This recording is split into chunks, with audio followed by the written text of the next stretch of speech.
Chapter 3, Dreams About Space. Mae was chosen by NASA in 1987, but she wasn't an astronaut yet. She was an astronaut candidate. A candidate is someone who is applying for a particular job. Astronaut candidates have to take classes and work hard to learn new things before they're given the title astronaut. One thing Mae had to learn before she could go into space was what it was like to be weightless. Astronauts call this microgravity. Gravity is a force that keeps humans and everything else from floating off Earth and into space. But in space, you feel only a tiny amount of gravity's pull. So your body's going to feel very different in space like it does here on Earth because we have gravity. Astronauts need to be able to do their jobs while they are weightless. One way they learn how to do this is by flying in a special airplane. The plane makes many people sick to their stomachs. I would be one of them. The plane's nickname is the Vomit Comet. Makes sense, right?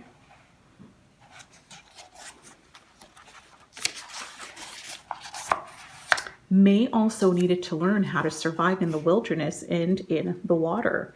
That was in case her spaceship landed in the wrong place when it came back to Earth. After a year of hard training, Mae was finally named an astronaut. Congratulations again, Mae. Not all astronauts fly into space. Many work on Earth, helping the astronauts who are in space. At first, Mae worked as one of NASA's astronaut scientists on Earth, but what she really wanted was to blast off into space herself, and she did as a science mission specialist. Science mission specialists perform experiments among many other jobs in space. And there she's off. Here she is in the water. Chapter 4, Space. On April 12, 1992, Mae became the first African American woman to travel into space.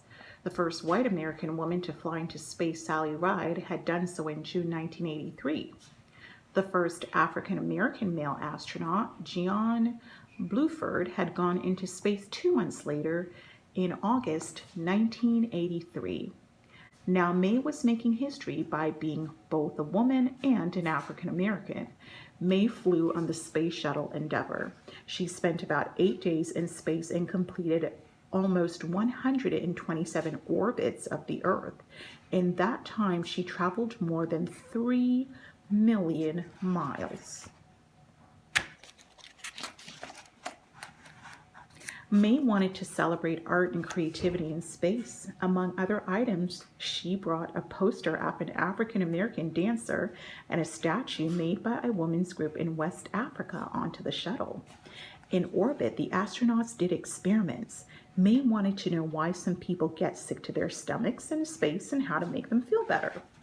Mae also wanted to learn about how tadpoles grew when they were weightless. Mae discovered tadpoles grew just like they do in Earth's gravity.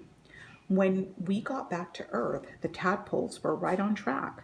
Mae told a reporter after her mission, the tadpoles later turned into frogs just like they were supposed to.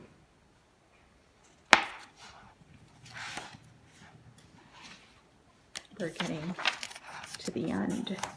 Mae was never afraid in space. I was excited and happy, she said. She remembered being a young girl who loved to stare up at the stars. The first thing I saw from space was Chicago, my hometown. Looking out the window of that space shuttle, I thought, if that little girl growing up in Chicago could see her older self now, she would have a huge grin on her face. The flight made Mae famous. She realized she could use her fame to talk about how important it is to take care of the planet. She also wanted people of all races to know they could be part of the scientific world. Chapter 5, Life After Space. Does anyone know this what you may call it, the show, by the way? Star Trek? Star Trek, The Next Generation. After flying into space, Mae decided to leave NASA and do other things. She became a college professor. She started a company that brings technology and better medical care to people in poor countries. She also became an actress when she appeared on the TV show Star Trek: The Next Generation. Star Trek was one of Mae's favorite TV shows when she was younger. Getting kids involved in science was also something Mae wanted to do. She started a camp for students who want to become scientists. The camp, called The Earth We Share, welcomes young scientists from all over the world. These campers get to do more than hike or sleep in a tent. They use their imaginations and plan amazing things, such as a space mission to Mars. Very exciting camp, huh? Most recently, Mae started the 100-year Starship Project. The project's goal is to find a way to bring humans to another solar system within the next 100 years. Within the next 100 years, a solar system is a group of planets that orbit around a star. When planets orbit around a star, the star is called a sun. Our solar system is very far away from any other solar system. Today, it would take us 70,000 years to travel to another solar system. The 100-year Starship program will have to create everything from new kinds of energy to new kinds of filters that will keep air and water clean. A starship might need a garden for fresh fruits and vegetables and things to help the astronauts survive on a new planet.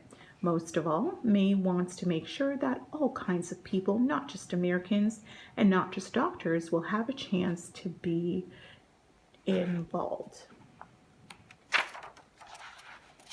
Mae always believed in following her dreams, and she never let people tell her she couldn't.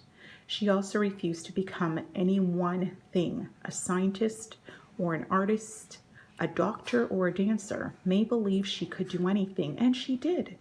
Now that you've met Mae Jemison, don't you think you can do the same thing? Reach for the stars and more.